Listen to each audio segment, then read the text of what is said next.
Hey everyone, and welcome back to the channel. Today we're going to be discussing and reviewing My Hero Academia chapter 3002, titled The Wrong Way to Put Out a Fire Part 2.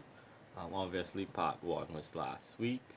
This um this chapter was fairly short. It was a lot of double page spreads. So yeah, let's begin. Of course, spoiler alert, if you didn't read the chapter, so you could pause it, go read the chapter, and come back.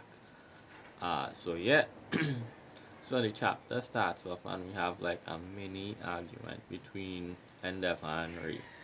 Um, and basically, Endeavor is telling Ray that, from now on, he's keeping Shoto away from the other kids.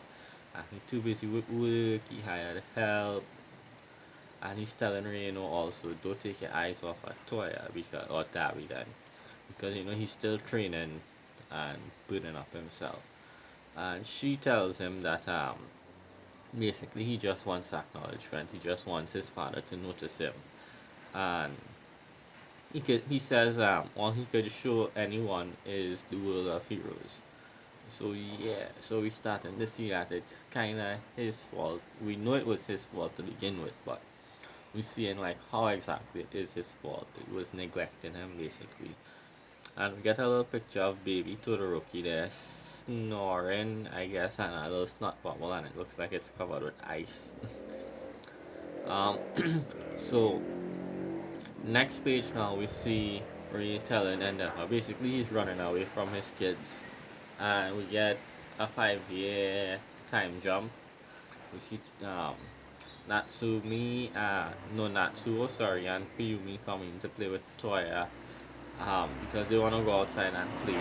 And we get the scene that we saw in the manga, not in the manga before, as well as the anime with the kids playing football outside.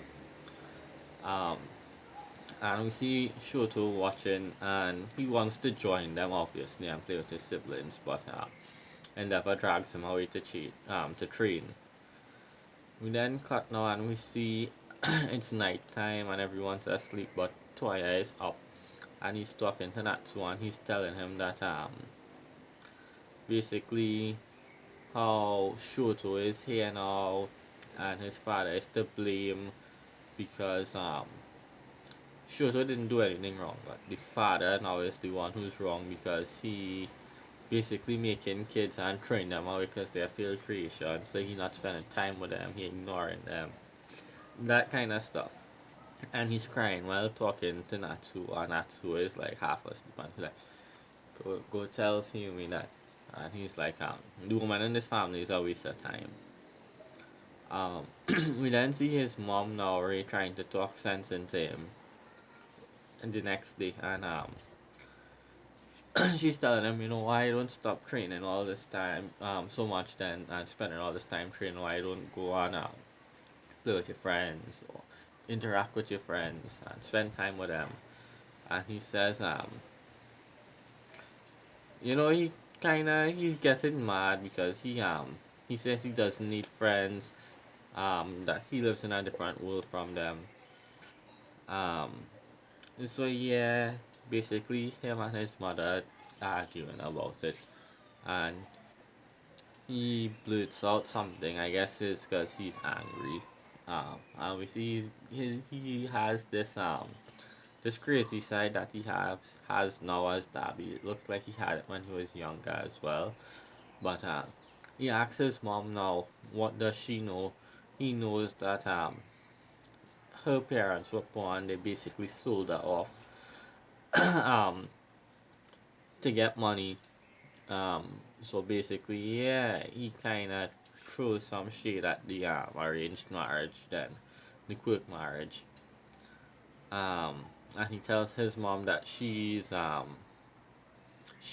part to she has a part to play in this as well, as she's also one to blame just like Endeavor. Um, then we get like a little text stating the fire won't go out, and then we see a next time jump again, and it says winter. And we get his age, he's 13, and we see him trading up on the hill. And We see he's burning targets that he set up. Um, and we get a next little text that read, Toya was always small because he came out of the oven early, so I'm guessing he was a premature baby. Um, and now he finally hit a growth spurt, so he starts to grow, he gets taller. They also mentioned that along with his physical changes, there were other changes as well. Mostly being his fire, because his fire was initially red, it seems, and it changed to blue over a period of time. So, and we see him crying, um, and he says that his body basically produces hotter fire when he gets worked up. So it's kind of like the angrier he gets or the more emotional he gets, the stronger his flames are. We then see him back home and he's speaking to Endeavor and he's telling him, you need to come up to the mountain when you have your next day off and see how good I've become. And Endeavor raises his shirt and see he has burns here across his lower abdomen. Um, so maybe that is why, remember when he took off his shirt last few chapters ago, we saw he had a big scar here. Well, the burnt area. So maybe that is why. So yeah, Endeavor just basically tells him about it, um, that he's still doing it and why he won't stop. And he says, I'll be better than Shoto sooner or later, and you'll be glad you created me. So again, he's seeking approval and trying to be the best. And Endeavor still doesn't want to acknowledge him. So we next see that Endeavor comes into the room with his old hyper self and he starts screaming at Ray, why it didn't stop him. And Shoto gets up and is like, don't bully mommy, and Ray and Endeavor start fighting. We see Natsuo and Fumi hiding behind a bookcase because their parents arguing and they're crying. And then we get now a glimpse of how Dabi died then. So we see that Ray told Endeavor basically, he didn't go after Toya the day Toya ran off. He was too late, and she says basically she was too late too. And we see glimpses of it. So we see Toya sitting in the woods, crying, and while crying under his eyes here, the fire ignites, and he bursts into flames.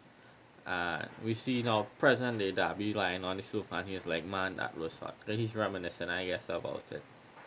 And then we see baby him and he's saying the flames won't stop, he can't put them out. And then we see this big flame, the forest is engulfed in fire. And everyone from the city is evacuated. And then we see someone walking through the woods. So I'm guessing that's maybe Endeavor after the incident.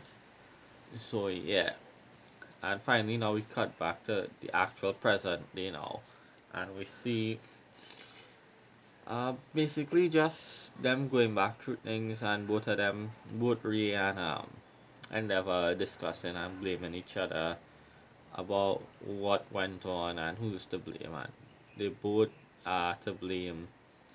And Natsuo also says that maybe if he was a bit braver back in the day when he was younger and maybe smacked his father just once, then it might have made a difference. Because he would have acknowledged the kids and know what he was doing was wrong.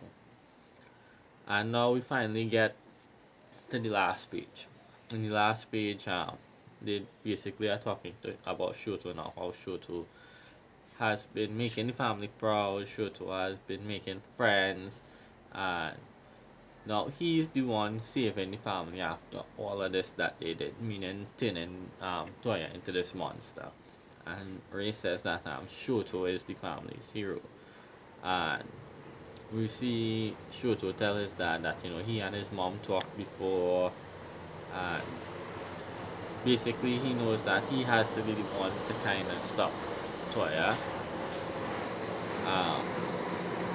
But he also acknowledges that, once his father stops screaming, that he alone can't do it. So once his father is done, to get back up, stand back up, because everyone has to go to stop him. Like a family effort, kind of like an intervention, then I guess.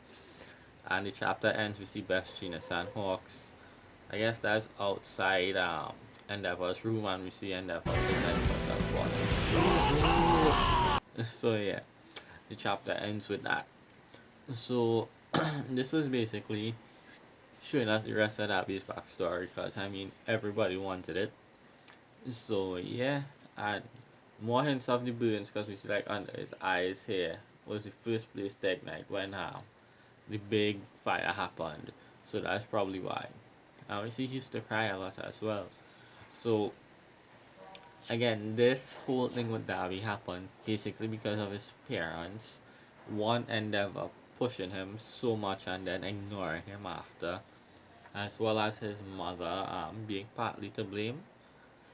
So yeah, this was a good chapter because we finally got some more backstory as to Endeavor and what he did, and of course Darby, and we get more development for Endeavor, because this has been on basically his redemption path since we got introduced to him.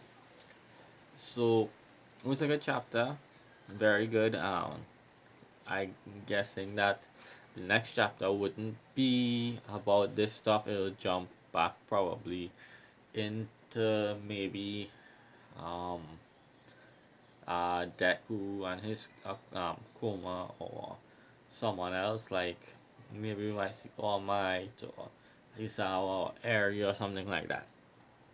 But yeah, also a nice touch with this little panel that they had, where we see the picture of Deku and Shoto. I think that's from the sports festival.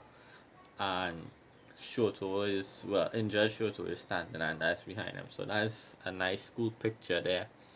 I'll color that picture and throw it up on the screen here for you all to see, because I think it's a cool panel, so that's why I'll color it. Um, so yeah, I hope you guys enjoyed this little review, little discussion. Um, if you did, join the squad, hit the subscribe button, also leave a like, share it with your friends. If I missed anything, feel free to comment it down below. We'll continue the discussion down below. So yeah, I hope you guys enjoyed, and I'll see you all in the next one.